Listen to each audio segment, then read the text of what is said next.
Halo teman-teman semuanya, apa kabar? Semoga dalam keadaan sehat. Amin. Bertemu lagi dengan saya Gulo, tentunya dalam program Dunia Kampus oleh Jadi PNS. Kali ini kita akan terbang ke Jepang dan telah bersama kita salah satu anak muda kebanggaan Indonesia yang sedang menjadi seorang research student di Kyoto University, Jepang. Langsung aja kita sapa Bang Faiz Rambe langsung dari Kyoto. Halo Bang Faiz, apa kabar? Halo, halo semua. Halo Bang Gulo. Ya, apa kabar semua? Alhamdulillah kabar baik. Semoga Bang Faiz baik juga ya keadaannya di Kyoto sekarang. Ya, Alhamdulillah juga baik sekarang. Lagi mau masuk ke musim semi, jadi cuacanya juga udah menjadi lebih bersahabat Oke, dibandingkan musim dingin. baik, luar biasa. Makasih banyak Bang Faiz sudah mau sharing bagaimana pengalamannya bisa sampai menjadi seorang research student di Kyoto University dan semoga nanti ini bisa memberikan informasi dan inspirasi ya buat teman-teman semuanya. Wah, aku harus lebih semangat nih Amin. bisa kuliah di luar negeri nih, bisa kuliah Amin, bersama di amin. Jepang nih. Amin, amin. Untuk itu kita persilahkan kepada Bang Faiz untuk memulai sharing sessionnya. Saya panggilannya Faiz. Dulu aku besaran kecil di Riau dan kemudian berkuliah di Universitas Indonesia, tepatnya di Fakultas Matematika dan Ilmu Pengetahuan Alam. Nah, ini ya mungkin fotonya ya, foto dari fakultasku. Nah, aku waktu S1 itu ngambil jurusan yang ditakuti oleh banyak anak SMA, jurusan fisika. Jurusan fisika. Nah, dulu itu apa ya? Kepengen terlihat keren gitu. Karena fisika itu menurutku keren. Karena kan banyak tokoh-tokoh fisika yang kita tahu dan mereka itu pintar-pintar ya, kayak Albert Einstein, Mhm. Niels Bohr dan segala macamnya itu, termasuk B.J. Habibie. Walaupun dia juga engineering, tapi ya berkutat di ilmu ini menurutku keren.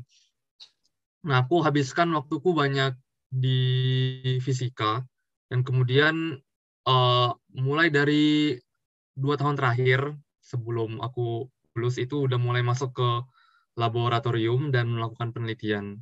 Penelitiannya itu aku termasuk penelitian di lab basah ya, dan itu penelitian di bidang material. Jadi secara singkat membuat material fotokatalis itu Mhm. berguna untuk membantu mendegradasi limbah di air.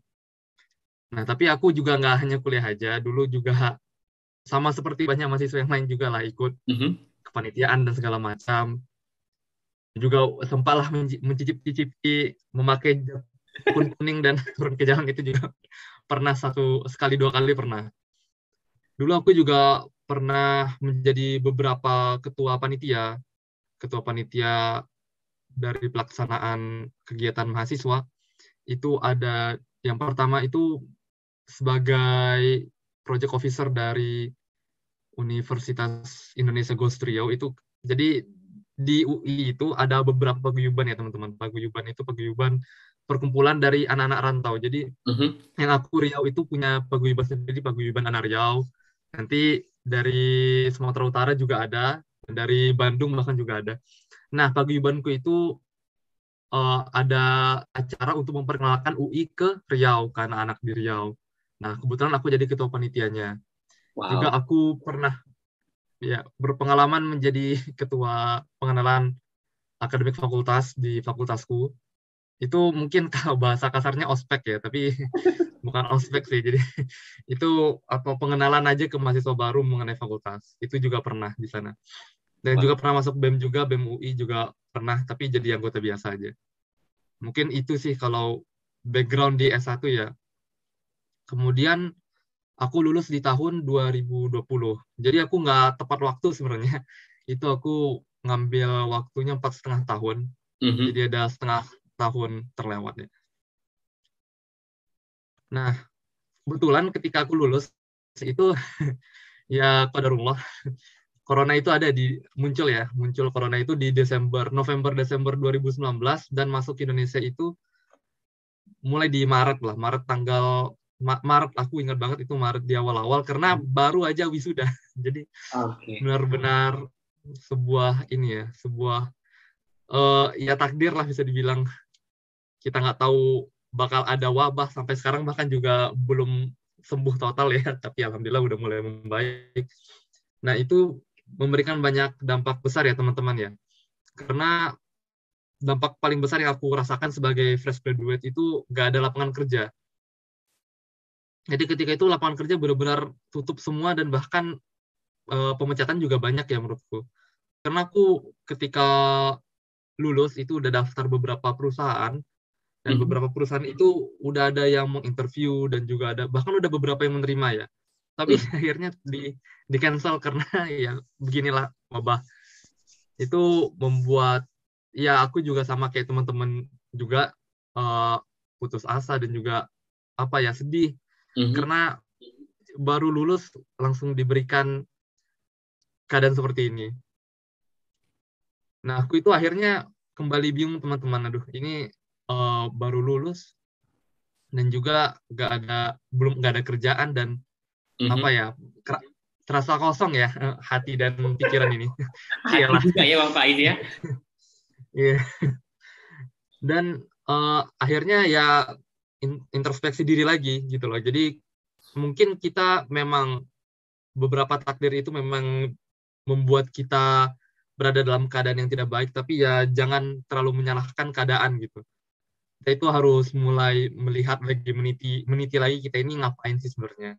Kita ini mau ke depan ini mau ngapain. Dan gimana ya hal yang udah terjadi itu yang nggak bisa diulang lagi gitu. Kita nggak bisa mengulang COVID yang nggak ada gitu kan, memang udah kejadian.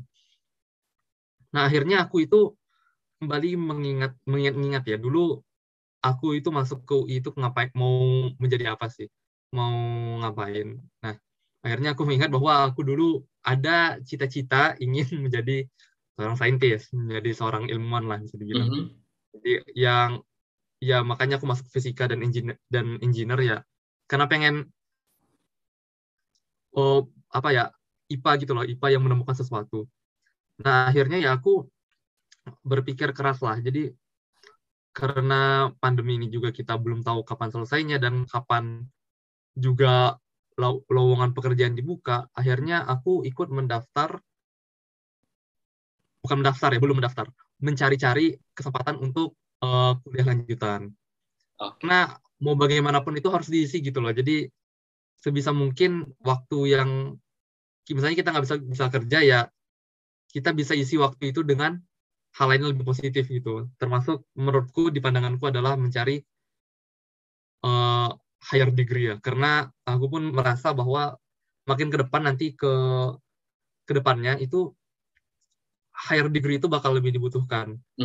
Mungkin kita bisa lihat dulu orang tua kita lulus S1 itu udah luar biasa ya. Karena kebanyakan dulu Indonesia masih lulus SMA aja udah banyak kerja. Dan lulus S1 itu mungkin udah sangat luar biasa. Itu dulu, tapi kan kita harus lihat lagi sekarang. Sekarang itu lulusan S1 juga udah lebih banyak. Nah, biar kita dapat nilai tambah, ini hanya salah satu cara ya, yaitu ya ngambil higher degree. Nah, aku itu mulai mencari-cari ya di mana tempat yang baik, dan akhirnya aku ingat satu tempat.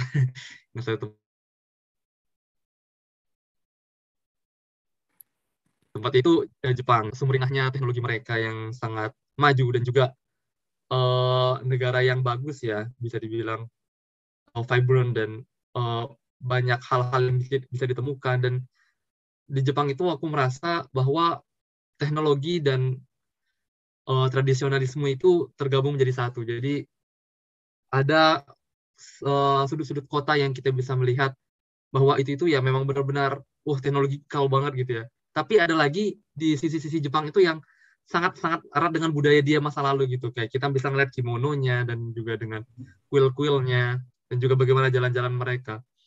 Nah, akhirnya aku ya mulai berpikir bahwa mungkin untuk studi di Jepang itu adalah pilihan yang baik, adalah pilihan yang bagus karena dari lingkungan belajar dan juga dari lingkungan keadaan dan ya sosialnya itu juga bagus. Nah, aku akhirnya memutuskan untuk ke Jepang dan mulai ini ya mencari-cari universitas mana yang itu aku rasa cocok. Jadi ini pilihanku untuk menuju ke higher degree-ku. Nah, akhirnya pilihanku itu jatuh di Kyoto University, tempatku sekarang, di Kyoto Daigaku kalau bahasa Jepangnya. Nah, kenapa? Ini ada 3 alasan yang paling utama. Yang pertama itu based in Japan. Jadi memang Kyoto ini bukan yang paling ya, tapi yang salah satu yang paling terbaik di Jepang. Jadi di Jepang itu ada Tokyo University, ada Kyoto University, ada Osaka University, dan ada Tokyo Technological Institution of Technological in Tokyo. Jadi kayak ITB-nya tapi di Tokyo. Dan ini adalah salah satu universitas baik. Aku juga udah ngeriset juga di QS World Ranking, dia nomor 2 di Jepang. Tapi ya bisa berbeda nanti tergantung kamu lihat di mana websitenya. Dan dia itu di academical reputation, dia itu di 98,7 per 100. Jadi ya hampir 100 gitu. Wow. Ya bagus lah ya. Nah, tapi bagusnya universitas itu juga nggak cukup ya teman-teman menurutku. Ada satu lagi yang penting, yaitu adalah kelanjutan riset. Jadi aku S1 kan ke master ya. Master degree itu sejatinya kebanyakan, walaupun nggak semua, tapi kebanyakan adalah kelanjutan dari kita yang S1. Dan kelanjutannya adalah biasanya riset yang kita udah lakukan ketika masih di S1. Jadi mungkin risetnya itu di tesis skripsi S1 itu lanjutannya kita bisa kemana sih? Nah, di Kyoto University itu ada laboratorium, ada profesor, dan ada penelitian yang dia itu bisa aku nyambung ke sana. Nah, itu adalah mungkin malah ini alasan utama kenapa aku memilih Kyoto. Karena dia nyambung gitu loh ke risetnya. Dan itu tidak hanya memang tidak hanya itu baik, tapi itu juga mempermudah teman-teman. Jadi itu menurutku mempermudah kita untuk masuk ke institusi tersebut. Kalau misalnya kita punya background yang sama dengan apa yang mau dituju oleh universitas tersebut. Kemudian vibrant city ya. Jadi Kyoto itu adalah kota yang sangat vibrant dan sangat budaya. Jadi nggak beda dengan Tokyo, yang Tokyo itu semeriwut ya. Jadi kalau kita bandingkan kayak Indonesia, Tokyo itu kayak Jakarta. Jadi Jakarta macet dan segala macamnya. Tapi kalau Kyoto itu kayak Jogja. Persis lagi. Jadi Kyoto juga dulu pernah menjadi ibu kotanya di Jepang. Sama kan kayak Jogja juga dulu pernah jadi ibu kotanya di Indonesia. Dan juga kotanya budaya gitu. Erat dengan budaya. Dan juga karena di sini mahasiswa Indonesianya dan mahasiswa asingnya banyak. Oke. Karena hal tersebut banyak, jadi aku merasa bahwa ya orang-orang di Kyoto ini udah lebih lebih terbiasa dengan orang-orang gaijin. Jadi lebih terbiasa dengan orang-orang asing. Nah, itulah kenapa alasan aku memilih Kyoto. Nah, tapi masalah utama dalam kuliah, apalagi keluar negeri, adalah uang, adalah biaya. Biaya itu ya memang harus dibutuhkan kan. Dan sejujurnya kalau misalnya pakai biaya uang pribadiku sendiri, aku nggak sanggup untuk pergi kuliah. Karena ya mahal, dan juga kursnya berbeda, dan juga tuitionnya juga harus dipikirkan, uang kehidupan juga harus dipikirkan. Nah, caranya biar kita bisa menutupi hal tersebut ya mau nggak mau adalah dengan application scholarship, beasiswa. Beasiswa di Jepang itu banyak ya teman-teman. Bisa dicari sendiri nanti, tapi yang aku daftar dan aku terima, dan aku menjadi awardee-nya sekarang itu adalah beasiswa Max Scholarship. Dan ini adalah salah satu beasiswa yang terkenal untuk mahasiswa yang mau lanjut studi ke Jepang. Max Scholarship ini adalah beasiswa dari pemerintah Jepang, dari Kemendikbudnya Jepang bisa dibilang.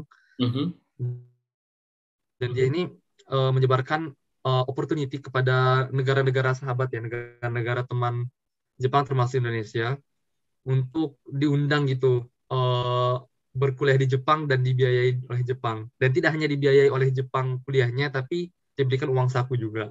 Nah, itu yang menurutku menjadi sangat menarik ya. Dan karena dia itu dari pemerintah beasiswanya, ada beberapa hal-hal yang dimudahkan oleh mereka, diutamakan ya. Jadi misalnya contohnya dalam era pandemi ini kan ada di masa-masa Jepang itu close border, tidak menerima masuknya orang-orang asing.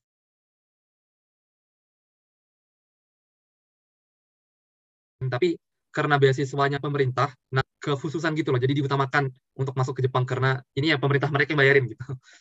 Yeah. Nah, bagaimanakah cara mendapatkan beasiswa ini? Nah, mungkin ini inti dari acaranya ya. Bagaimana cara mendapatkannya? Nah, pertama-tama teman-teman harus ingat ya, itu mulai buka pendaftarannya itu kalau nggak salah itu tiap tahunnya di April. Itu kan bentar lagi ya dari sekarang. Mungkin bisa dicek nanti di websitenya. Ketik aja Max Scholarship Indonesia, itu pasti langsung keluar. Atau nggak langsung ke websitenya Embassy Jepang di Indonesia. Itu nanti biasanya langsung ada Max. Nah, Max ini juga harus aku ingatkan ke teman-teman, ada 2 jalur. Jadi jalur pertama itu adalah melalui embassy to embassy, government to government, yaitu aku mendaftar melewati embassy.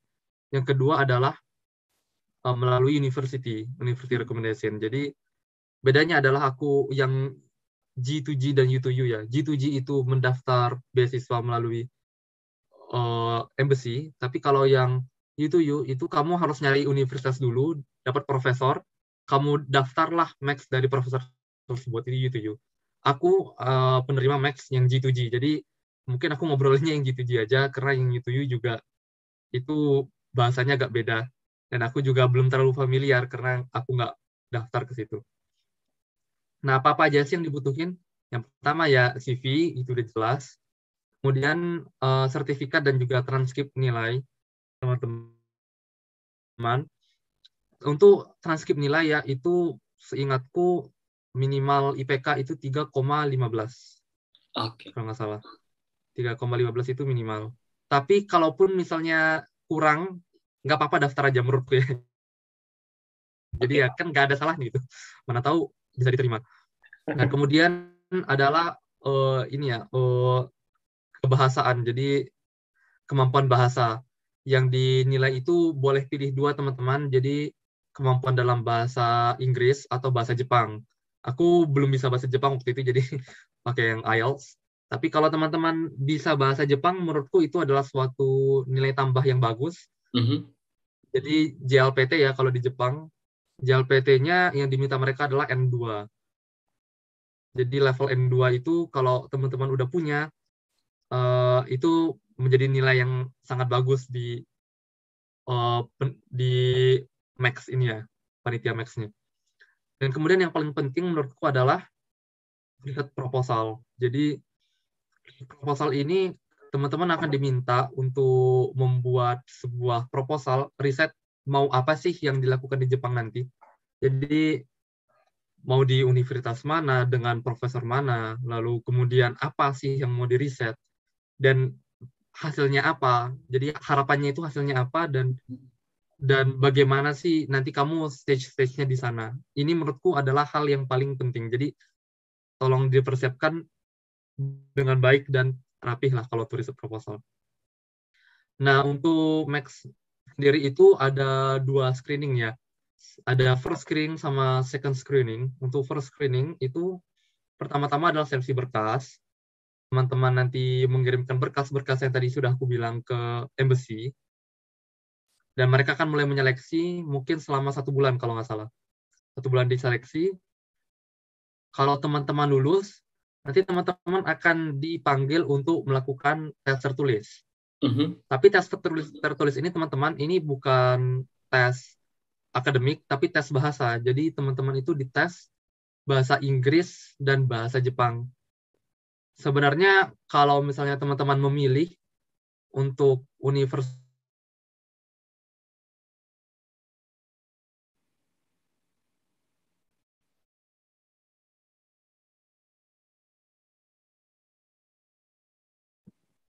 universitas yang berbahasa Inggris, teman-teman sudah selayaknya untuk bisa lulus untuk di tes bahasa Jepang. Nah, walaupun teman-teman nanti memilih kelas internasional, itu tetap teman-teman harus melaksanakan tes tertulis bahasa Jepang. Itu sebenarnya nggak apa-apa ya kalau misalnya kita banyak nggak tahunya, tapi setidaknya dia belajar, dia setidaknya itu yang dasar-dasar kita ngerti dan bisa ngejawab beberapa soalnya. Setidaknya itulah minimal. Kalau Bang Faiz waktu tesnya ini seberapa paham tentang bahasa Jepang? Nah, ini menariknya aku itu termasuk beruntung ya Bang Gulo. Jadi karena tahunku pas screening ini adalah tahun pandemik lagi tinggi-tingginya, ditiadakan. Oke. Jadi ketika aku memang waktu itu lagi ada keberuntungan juga, keberuntungan dari penderitaan ya. Jadi walaupun karena COVID jadinya nggak ada tes tertulis karena Jepang itu ini ya Mas Gulo dan teman-teman sangat khawatir sekali dengan COVID dan mereka sangat hati-hati. Baik di embassy maupun di sini mereka sangat hati-hati dan apalagi Indonesia ya negara yang COVID-nya juga termasuk tinggi, mereka nggak mau mengadakan ada perkumpulan gitu. Jadi ya mending mereka batalkan aja udah nggak usah ada tes. Nah setelah itu, di sini adalah yang paling ini yang menurutku screening yang paling puncak adalah di tes wawancara. Jadi ketika udah lulus dari berkas dan juga tes tertulis, nah kamu akan diwawancarai oleh orang-orang panitia. Kalau di kasusku itu diwawancarai oleh 2 orang Indonesia dari embassy dan 1 orang Jepang. Jadi ada 3 pewawancara dan mereka itu banyaknya mengulik-ngulik mengenai riset proposal yang kita ajukan.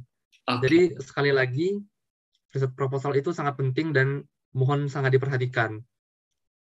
Baik, Bang Faiz. Ya. Ya, bagaimana waktu itu Bang Faiz membuat riset proposal? Lihat-lihat di Google kah? Minta dari senior atau yang lagi kuliah di Jepang, alumni, atau seperti apa Bang Faiz? Nah, kalau riset proposal itu kebanyakan aku mengambil banyak dari skripsiku ya. Jadi skripsiku yang udah selesai, aku olah lagi menjadi riset proposal. Kemudian juga aku melihat ke Google memang. Jadi kan kita hidup di zaman yang udah serba canggih nih. Jadi sebenarnya itu kalau kita nggak rajin mencari di internet itu banyak kok orang yang ngasih contoh-contoh riset proposal mereka di Max. Jadi mereka ngasih riset proposal dan aku ngeliat aja formatnya gimana. Dan menurutku itu yang paling penting itu adalah pokoknya metodenya itu harus jelas, apa yang mau didapat itu harus jelas, dan referensinya kalau bisa menurutku banyak. Jadi kita tuh kelihatan banyak baca gitu loh. Banyak baca jurnal-jurnal, artikel itu kelihatan. Nah, dan menurutku ya yang satu lagi juga yang penting adalah kita itu nge-cite, nge-citasi sumber dari universitas yang kita mau tuju. Jadi kelihatan kita ngeriset universitas tersebut. Nah itu sih. Makasih Bang Faiz. Oke, setelah first screening, ini kalau nggak salah berapa ya, mungkin sekitar 5-4 bulanan proses yang first screening. Nah kemudian, ini juga ya, ketika dalam first screening, itu teman-teman sudah sebaiknya mulai mencari-cari profesor. Jadi di Jepang terutama dengan jalur Max ini, teman-teman itu harus mulai mencari-cari profesor mana sih yang kita mau tuju untuk sebagai pembimbing. Kita mulai email dan kita kasih riset proposal kita ke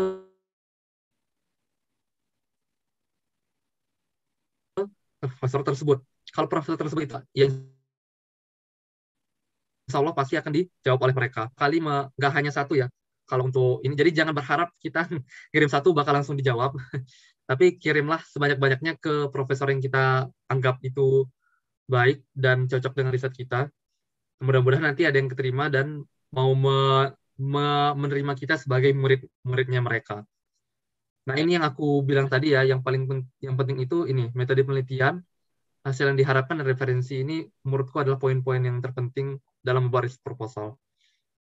Baik. Kalau untuk ya. Ya bagaimana Bang?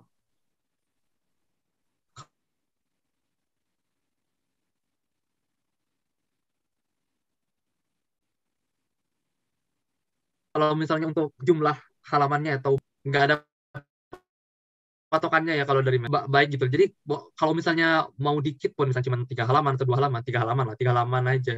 Tapi isinya itu memang kuat dan memang baik ya nggak masalah menurutku. Jadi yang penting itu kualitas dibandingkan kuantitas. Itu dari pendapatku pribadi. Oh dan juga ada baiknya juga kita memaparkan gitu. Di Jepang kita mau ngapain aja. Jadi apakah nanti kita risetnya akan berbasis di lab yang ini aja atau nanti mau nyoba laboratorium yang lain atau ya apa kita mau lakukan kegiatan lain selain riset, misalnya kita mau ikut course-course yang lain, itu mungkin kalau mau ditambahin ke proposal riset di bagian terakhirnya itu menurutku baik. Karena jadi kelihatan yang penting itu panitia Max itu ngerti bahwa wah anak ini nih ngerti nih dia mau ngapain di Jepang gitu. Oke, Itu menarik. yang penting. Nah, masuk ke second screening, setelah kita udah lulus wawancara, sebenarnya ini apa ya, seperti aturan tidak tertulis sih. Aturan nggak tertulis kalau misalnya kita udah lulus first screening, kata-kata orang itu kita sebenarnya udah lulus gitu. Kita udah nggak perlu khawatir lagi. Tapi tetap aja ya kita harus terus waspada ya, karena di second screening itu berkas kita nanti akan dikirimkan ke Jepang. Jadi first screening itu adalah seleksi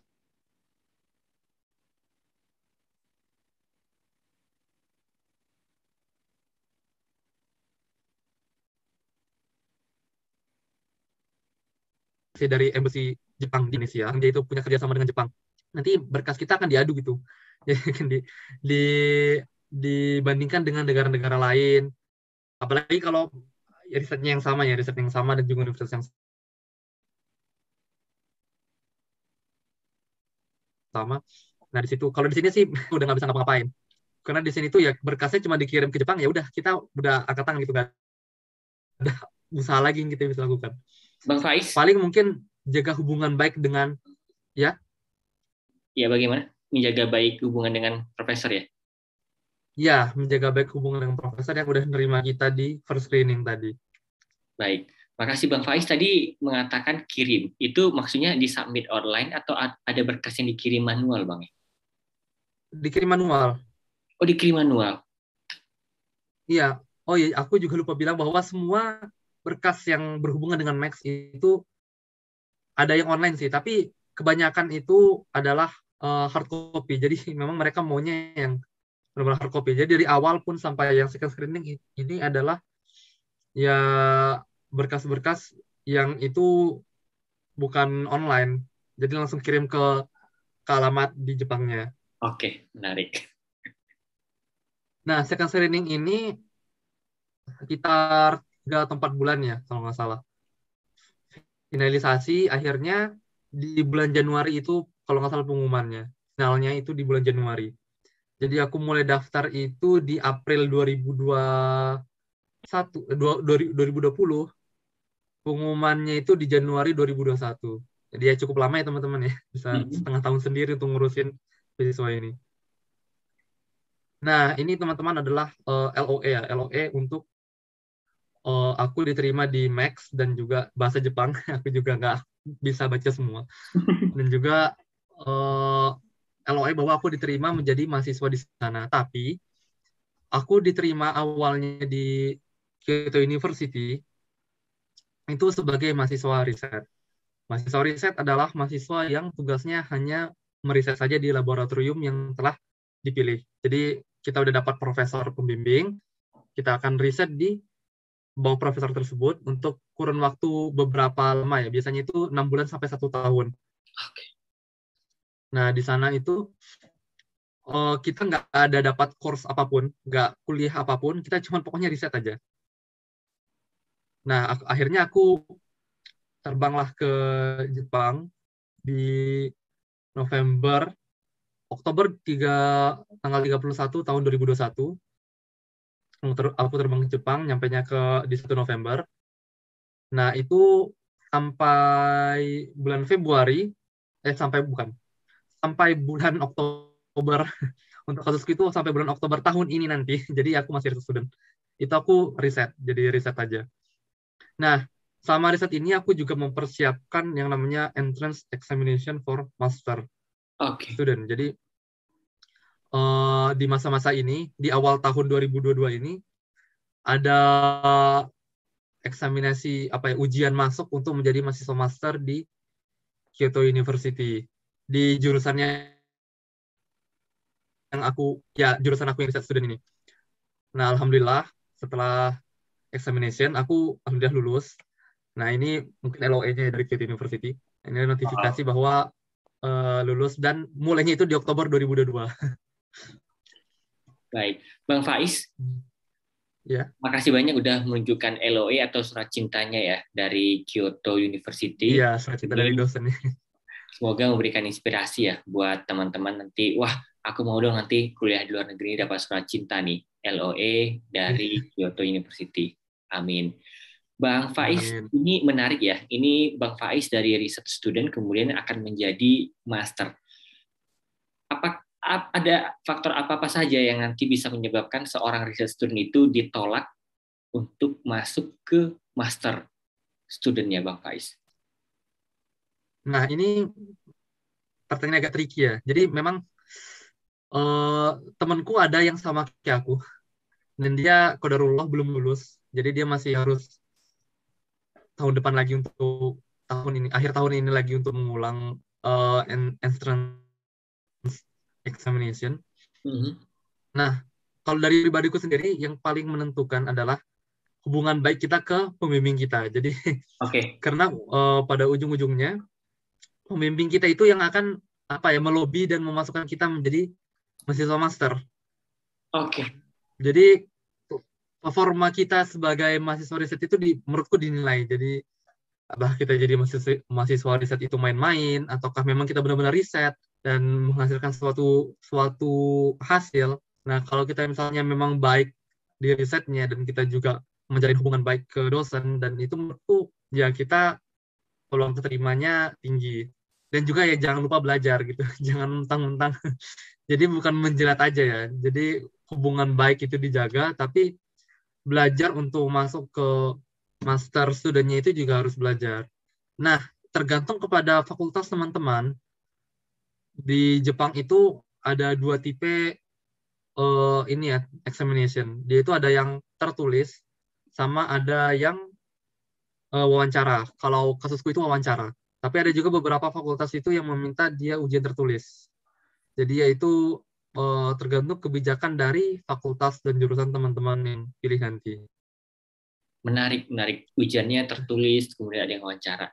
Dan Bang Faiz ini tadi mengatakan kalau menjadi research student itu 6 sampai 12 bulan. Begitu ya Bang Faiz ya? Benar. Nah, kalau dia sudah 12 bulan nih Bang Faiz, belum dapat surat cinta nih, LOE dari kampusnya, apakah otomatis gagal atau bisa diperpanjang statusnya sebagai research student? Kalau yang aku tahu bisa diperpanjang. Jadi maksimal mahasiswa riset itu 2 tahun. Oh, oke. Berarti Bang Faiz kalau maksimal 2 tahun risetnya, kemudian 2 tahun kuliah masternya, 4 tahun dong ya? Iya. Duanya. Wow. 4 tahun jadi kayak S1. Itu sama kayak S1 ya. Jadi untuk teman yang kayaknya aku pengen lama deh bertahun-tahun di Jepang. Ini cocok ya kali ya beasiswa Max ini. Benar, Menggulo. Jadi ada beberapa teman yang aku tahu beberapa ya. Mereka itu sengaja nggak ngambil ujian masuknya. Jadi memang mereka mau lama-lama dulu di Jepang. Dan itu memang ada kejadian yang seperti itu. Jadi mereka ya udahlah, nggak usah cepat-cepat jadi mahasiswa degree gitu. Jadi maupun master maupun PhD ya. Jadi soalnya mau masuk PhD juga ingin juga dari research student juga. Beberapa dari mereka itu ya mereka menilai ya kita nikmati dulu Jepang, nanti aja masuk examination-nya. Ada yang seperti itu. Oke. Berarti Bang Faiz misalnya nih, kayaknya aku nggak ikut ujian dulu deh. Yang untuk bulan ke-6, bulan ke-12 is okay ya Bang Faiz? Is okay. Jadi yang penting kita atur aja ininya ya. Pertama sih sebenarnya kita konsultasi ke dosen ya. Jadi kan dosen itu ya ada yang mau cepat kita jadi mahasiswa degree, ada yang selalu aja gitu. Kalau dia mau cepat kita jadi mahasiswa degree ya kita jangan nolak gitu. Tapi kalau yang selalu aja ya biasanya itu 2 tahun, jadi hitung-hitung aja. Nah, tiap fakultas itu di Kyoto ataupun di Jepang ya, itu masuknya itu beda-beda, Mas. Apalagi yang mahasiswa internasional. Oke. Jadi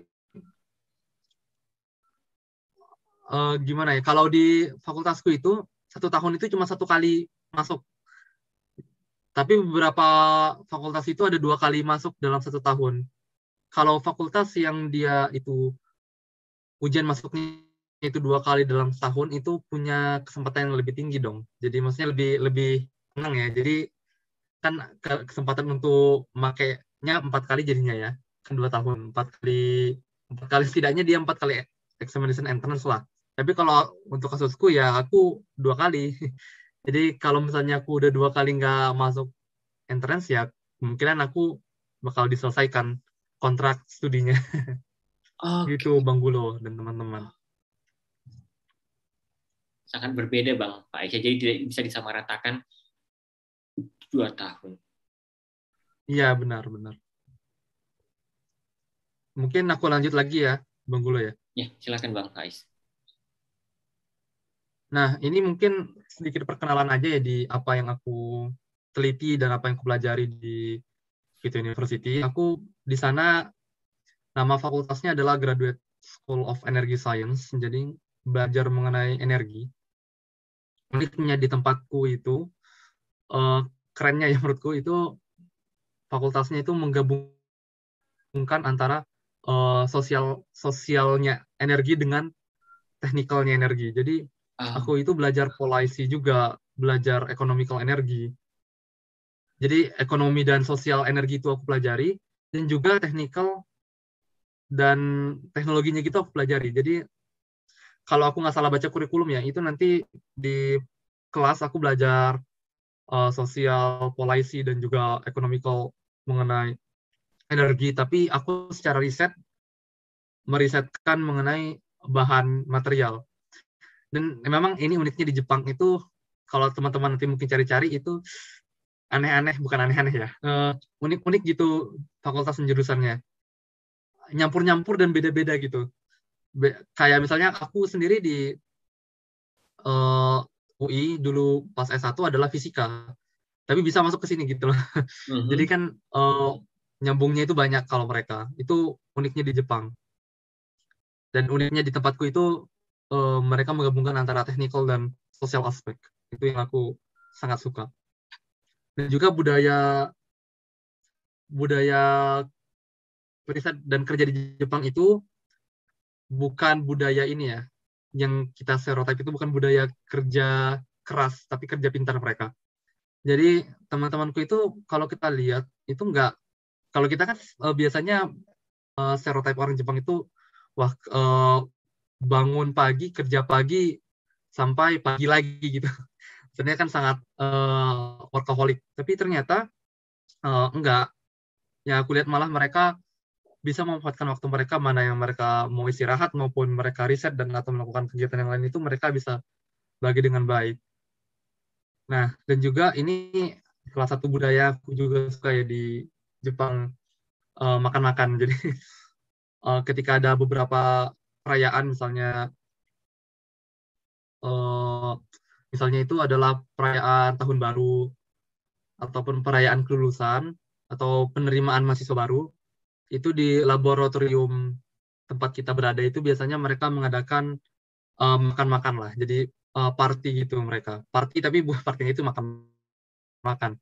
Pergi ke restoran Jepang mereka makan-makan di situ. Dan itu kalau di tempatku ya, dan mungkin juga di tempat-tempat yang lain itu, para sensei-senseinya atau dosen-dosennya itu profesor-profesor laboratoriumnya itu mereka duduk bersama dengan mahasiswanya.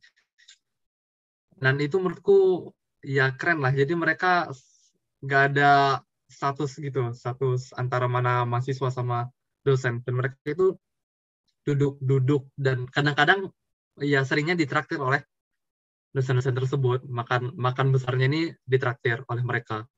Jadi aku itu duduknya di sebelah dosen biasanya malah. Jadi ada dosen, aku duduk di situ ngobrol-ngobrol. Dan ya menurutku ini salah satu budaya yang baik ya dari Jepang. Jadi mengakrabkan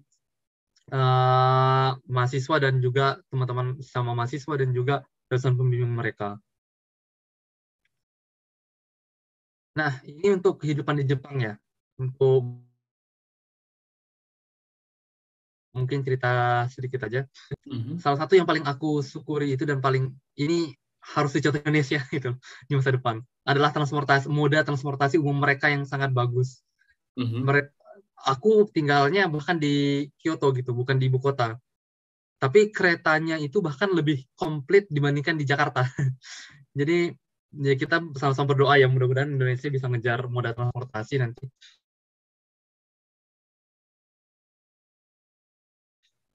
Dan orang juga jarang ada yang punya mobil, tapi kebanyakan pergerakan manusia di sana menggunakan ya jalan kaki atau jalan kaki. Jadi naik transportasi kereta ataupun bis ataupun sepeda. Dan itu semuanya sangat rapi, terstruktur dan nggak pernah telat lah. Jadi ya memang kita kenal ya terhadap sesuatu. Jadi apa-apa kita bisa ngeliat internet gitu. Jadi misalnya kita mau dari titik A ke titik B itu ada aja jalannya. Ada aja moda transportasinya dan itu sangat mudah. Dan orang Jepang juga sangat suka jalan kaki ya. Jadi bagi mereka 2 kilometer itu belum jauh itu, masih ya 1,5 kilometer, 2 kilometer itu ya masih normal bagi mereka. Kemudian mungkin bagi teman-teman juga yang Muslim ya di sini juga ada kok tempat sholat juga di Kyoto ya. Kalau aku di kota-kota besar di Jepang termasuk di Kyoto itu ada beberapa masjid dan masjidnya malah dekat di kampus. Di sini ya teman-teman kalau mau sholat, mau melakukan ibadah bisa dan biasanya yang ngurus masjid itu orang Indonesia. Jadi Indonesia itu biasanya ngurus masjid jadi mudah lah, enak. Dan bagi teman-teman yang juga makan makanan halal juga mudah ya di sini. Ada solusinya lah, ada solusinya di masjid itu biasanya dijual makanan-makanan halal. Kalaupun tidak di masjid, di beberapa supermarket di Jepang itu udah ada mulai beberapa yang menjual bahan-bahan makanan halal yang emang ada logo halalnya. Termasuk di dekat tempatku tinggal juga ada ya supermarket yang memang menjual ayam halal, jadi bisa dibeli. Nah, kalau misalnya teman-teman juga rindu dengan masakan Indonesia, di sini juga ada beberapa restoran Indonesia. Dan restoran Indonesia juga ya karena lidahku masih lidah orang Indonesia, memang masakan restoran Indonesia adalah restoran yang paling aku sukai di sini. Wow. Dan beberapa bahkan ada restoran yang dia itu pemiliknya orang Jepang. Nah itu juga unik ya, kita bisa ngobrol dengan mereka di sana. Mereka bisa dikit-dikit bahasa Indonesia. Ya mereka juga menyediakan makanan Indonesia yang enak lah. Ada kalau di Kyoto, seingatku ada tiga restoran yang cukup terkenal menjual masakan Indonesia. Nah, ini untuk menjadi penyemangat teman-teman ya, bagi teman-teman yang mau ke Jepang. Ini ada beberapa foto yang aku ambil sendiri di Jepang, di Kyoto atau lebih tepatnya ya, di Kyoto. Dengan memang pemandangan yang bagus dan environment yang bagus, itu memang benar-benar memanjakan mata dan apa ya, kita berkuliah di sini juga senang, gak tertekan menurutku. Karena banyak hiburannya. Hiburannya itu hiburan yang berfaedah gitu, karena hiburannya banyaknya kuil, ngeliat taman. Jadi ini ada kuil Kinkakuji, ini kuil emas. Juga ada beberapa kuil-kuil lainnya. Nah, yang di sini juga ada gunung ya, ada gunung, ya bisa dibilang gunung dekat di Kyoto. Kyoto itu kota yang dikelilingi gunung. Ini ada di Daimonji.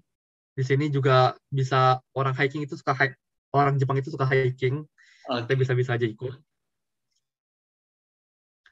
Nah, di banyaknya pesona alam di Jepang itu juga seperti aku bilang pesona teknologi dan apa ya, kotanya itu juga lekat gitu. Apalagi di Kyoto itu dekat dengan kota Osaka ya. Osaka itu kalau nggak salah kota terbesar ketiga atau kedua di Jepang. Nah, disitulah di sini ini fotonya di Osaka. Ya, di situ kita bisa mulai jalan-jalan.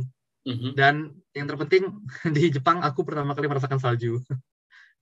Nah ini mungkin yang pengen ya orang Indonesia, salju itu gimana sih? Nah, bisa ke sini juga. Nah ini foto-foto yang mudah-mudahan bisa menyemangati teman-teman. Wah ini gambaran kalau kita udah hidup di Jepang. Bang Faiz, Dari Kyoto ya. Ya, ya dengan beasiswa dari Max itu sangat memungkinkan kita tidak hanya belajar, tapi juga ada keuangan kita untuk bisa jalan ke sana ke sini dan melakukan banyak hal ya Bang Faiz. benar sekali, benar sekali. Itu benar sekali karena Max itu memberikan banyak, bukan banyak ya, cukup kalau mau nabung dari beasiswanya Max juga bisa, jalan-jalan juga bisa. Dan itu memang sangat, pemerintah Jepang itu ketika udah menerima orang ke negaranya itu mereka sangat ini suportif. Banyak hal-hal yang disupport oleh mereka, mulai dari asuransi kesehatan juga disupport sama pemerintah Jepang. Dan juga teman-teman ketika masa coronavirus ini, pemerintah Jepang itu memberikan uang saku, uang apa namanya, uang subsidi kepada setiap masyarakat di Jepang, tidak hanya orang Jepang asli, tapi juga para orang-orang asing seperti mahasiswa dan pekerja juga Wow, dikasih oleh orang Jepang. wow. Jadi memang sangat ini ya. Kalau untuk masalah keuangan, apalagi kalau hidup sendiri ya, itu menurutku sangat cukup dan ya cukup lah, nggak perlu, bahkan nggak perlu, kalau di Jepang kita ada kenal arubaito ya, arubaito itu kerja part time, nggak perlu kerja part time pun pakai beasiswa Max saja itu udah cukup. Oke. Itu udah Tapi Bang cukup Faiz, lah. untuk beasiswa Max sendiri itu memperbolehkan untuk arubaito tadi ya, kerja part-time? Boleh. Oke. Itu sebenarnya lebih ke, bukan ke beasiswanya tapi lebih ke dosen kita ya, jadi pembimbing kita, asalkan pembimbing kita itu nggak merasa terganggu dan kita kan jadi ada waktu spare untuk kerja ya. Asalkan dia itu nggak merasa terganggu dengan kegiatan kita, ya dia nggak akan mempermasalahkan. Oke, berarti harus minta izin dulu ya dari profesornya ya, Bang Faiz ya? Ya, bisa minta izin, bisa enggak. Jadi sebenarnya kalau nggak minta izin pun nggak apa-apa. Asalkan udah punya izin, jadi nanti kita dapat KTP di Jepang, itu sebelum pas kita mau minta KTP di Jepang, kita minta juga ke petugasnya untuk diberikan izin bekerja part-time. Nah, soalnya udah dapat itu, ya secara legal kita udah boleh kerja. Dan kepada dosen juga, aku sih nggak pernah minta izin kalau misalnya rubah itu, karena ya juga nggak mengganggu gitu, nggak mengganggu kuliah. Kecuali kalau memang kerjanya yang benar-benar ada harus day off gitu. Jadi memang 2-3 hari itu memang harus kerja. Itu ya mungkin harus diskusikan kepada dosen. Tapi kalau yang misalnya kita misalnya kerja pagi nanti siangnya ke kampus, ya itu menurutku nggak masalah. Atau misalnya kerjanya malam nanti setelah pulang dari kampus, ya itu menurutku nggak masalah. Nggak dipermasalahkan oleh dosen juga. Baik, makasih Bang Faiz. Oke, mungkin ini lanjut ya. Teman-teman harus sadar ya, kita mau kuliah itu kita bakal akan diuji. You will be test. Jadi apapun, pokoknya teman-teman ketika dalam proses pendaftaran, proses penerimaan itu akan diuji sekali sampai kita nanti nyampe ke negara atau Jepang ya, tujuan masing-masing. Itu akan sangat-sangat dites lah. Banyak hal yang dites. Dan itu juga guruku juga pernah ngomong, ya kamu kalau mau kuliah di luar negeri memang harus siap gitu. Siapnya itu maksudnya selama perjalanan kamu menuju ke mendapatkan beasiswa dan mendapatkan universitas, itu bakal diuji. Kenapa diuji? Karena kamu itu mau dipastikan kamu tuh layak nggak sih, maksudnya untuk berkuliah di negara orang. Karena itu kan jadi kayak pemanasan dulu gitu loh. Jadi memang bakal diuji gitu. Akan ada pemanasan sebelum kita untuk berkuliah di luar negeri. Kalau aku dulu juga banyak ya, kalau boleh cerita, dulu misalnya kalau urusan yang pertama yang aku agak ribet itu urusan ijazah sama transkrip dan juga surat rekomendasi dari dosen. Ya, aku juga lupa bilang, maaf. Jadi untuk pendaftaran nanti juga butuh surat rekomendasi dari dosen kita. itu soal rekomendasi dan hal-hal administrasi itu juga aku merasa kemarin sulit. Juga tes bahasa itu aku mepet sekali. Jadi itu hanya 1 bulan kurang sebelum deadline pengumpulan aku belajarnya dan tesnya. Jadi antara tes dengan pengumpulan berkas itu mungkin jaraknya cuma seminggu. Jadi memang banyaklah diuji. Juga gara-gara ini pandemik. Ketika pandemik juga aku jadi diundur untuk masuk ke Jepang. Banyak lah pokoknya. Jadi nanti ketika teman-teman mendaftar ya, silakan rasakan sendiri. Tapi aku juga mengutip dari guruku sendiri. Dia berkata bahwa ya orang yang berhasil itu ya orang yang benar-benar tekun gitu. Kamu itu harus tekun dan sabar ya. Jadi tekun aja, sabar aja terus dalam mencari beasiswa dan mendaftar beasiswa dan melakukan semua tesnya itu harus tekun dan sabar, dan memang begitulah gitu. Jadi ini memang untuk pemantasan diri kita untuk bisa kuliah di luar negeri. Jadi memang harus sabar dan harus terus tekun dan buka mata dan buka telinga. Dan kemudian kita juga harus terus positive thinking. Jadi guruku juga selalu bilang bahwa ya kamu itu harus positive thinking, Kak Yes. Jadi kita itu nggak boleh merasa apa ya, aduh ini nggak lulus deh. Ya, ini mah udahlah kita coba-coba aja dulu. Kalau kamu berpikir seperti itu, ya nggak akan bener, nggak bakal lulus. Dan memang terbukti. Jadi ada beberapa juga kasus yang aku udah dengar. Beberapa dari mereka ya berpikir ini nggak lulus. Beneran nggak jadi lulus. Padahal pandangan kita sebagai manusia itu dia harusnya lulus. Tapi karena dia nggak tahu ya ada energi negatif atau udah dari sendiri aja udah nggak percaya ya, memang benar-benar nggak bakal lulus. Jadi selalu positive thinking dan selalu mengerti bahwa apa yang kita hadapi ini akan menjadi baik kok. Walaupun sekarang kita sedang kesusahan, pasti nanti suatu saat akan menjadi lebih baik. Mungkin itu yang bisa aku sampaikan pada kesempatan kali ini. Terima kasih Gambari Mas, semangat untuk semuanya. Mungkin kalau misalnya ada pertanyaan dari Bang Gulo ya silahkan. Terima kasih banyak Bang Faiz sudah sharing bagaimana menjadi seorang research student di Kyoto University di Jepang. Enakkah atau streskah Bang Faiz menjadi seorang research student di Kyoto University? Enggak sih, kalau stresnya enggak. Tapi mungkin gini ya, stres dengan pekerja, dengan riset itu enggak, seperti menurutku. Seperti aku bilang tadi, ternyata orang Jepang itu enggak workaholic. Jadi, apalagi di laboratoriumku ya, mereka itu sama sekali enggak workaholic, dan mereka itu kerjanya ya pas-pas aja kok. Enggak forsir, tapi mereka kerjanya efisien dan ya kerja tapi istirahat gitu. Jadi kalau secara riset ataupun belajar ataupun riset itu nggak stres pribadiku sendiri, karena aku juga yang memilih jurusan ini. Tetapi mungkin ini ya, apalagi kalau baru-baru datang ke sini, itu rasa sepi itu ada. Karena kita datang ke yang kita belum pernah datangi. Aku sendiri juga pribadi belum pernah ke Jepang. Kita datang ke satu daerah yang sangat-sangat baru, orang-orangnya baru, bahasanya itu nggak bisa kita mengerti, karena orang Jepang itu literasi bahasa Inggrisnya itu nggak tinggi, rendah. Jadi itu ya dari situ aja kita udah ya ada trouble lah di situ. Jadi mungkin kalau dibilang stres enggak, tapi kesepian iya. Rasa sepi itu iya. Jadi merasa, dan itu juga berbahaya teman-teman ya. Sebaiknya teman-teman mencari teman. Di sini banyaklah PPI Jepang ataupun perkumpulan-perkumpulan Indonesia lainnya. Nggak harus masuk ke organisasi, yang penting kita punya teman aja. Itu ya ini bisa sangat membantu kita untuk tetap semangat untuk belajar di Jepang. Baik, Bang Faiz tadi mengatakan workaholic.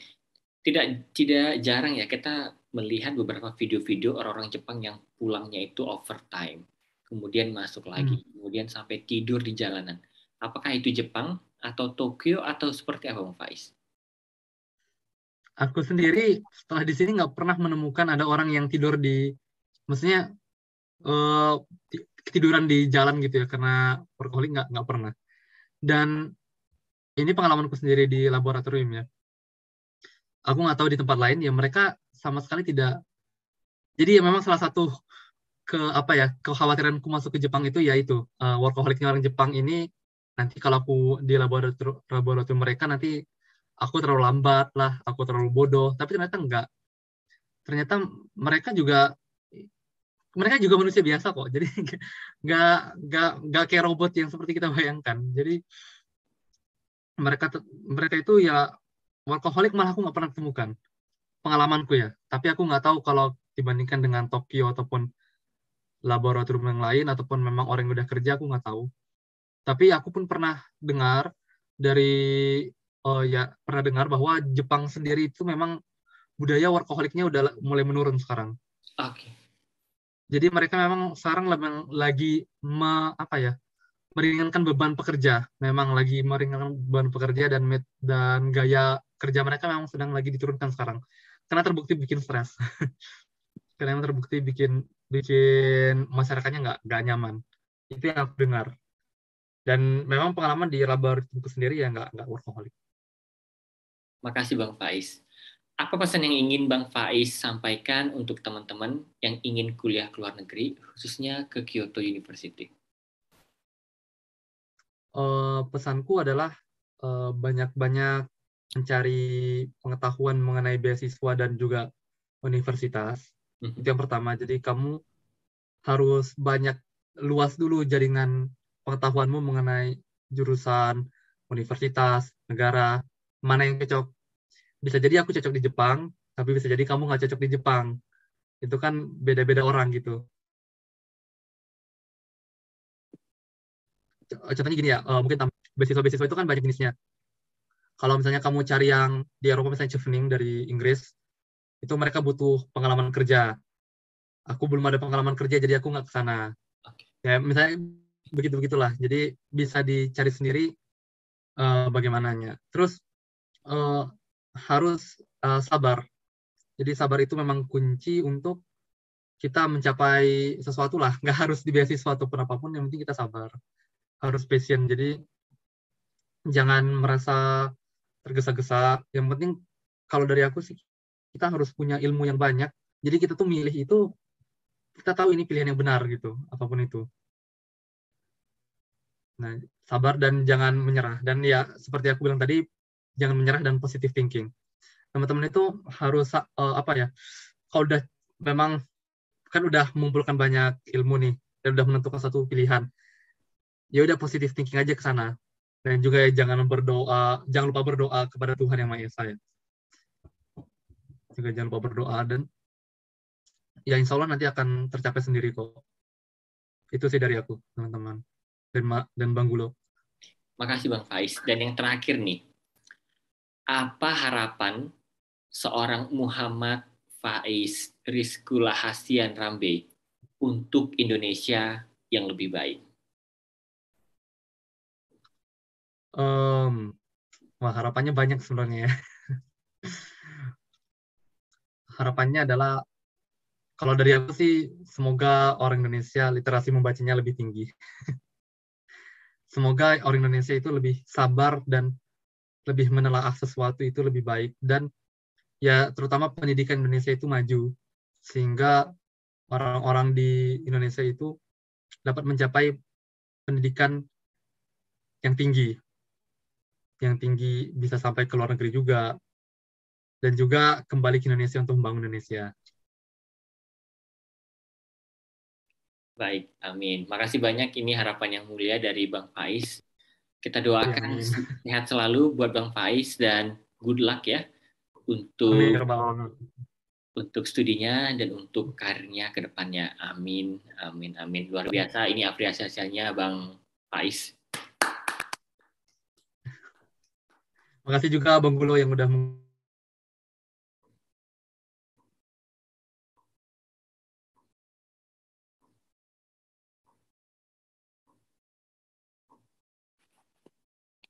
mengundang ke acara ini juga, dan teman-teman yang nonton. Baik, sama-sama Bang Faiz. Dan terima kasih sekali lagi buat Bang Faiz dan teman-teman. Semoga apa yang disaringkan oleh Bang Faiz tadi bisa memberikan inspirasi, motivasi, dan perspektif ya. Paradigma bagaimana sih kuliah di luar negeri dan bagaimana menjadi seorang research student di Kyoto University di Jepang. Semoga nanti dari teman-teman ini nanti bisa menjadi the next-nya Bang Faiz ya, bisa kuliah di luar negeri dimanapun itu, terutama di Amin. Jepang di Kyoto University. Amin, amin, amin. Sekali lagi terima kasih Bang Faiz dan teman-teman semuanya. Saya Gulo dan seluruh tim dari Jadi PNS mengucapkan terima kasih dan sampai jumpa dalam program Dunia Kampus maupun program lainnya oleh Jadi PNS. Terima kasih. Ya, terima kasih juga teman-teman. Terima kasih juga Bang Gulo. Semoga bisa berjumpa lagi nanti di waktu yang lain. Amin.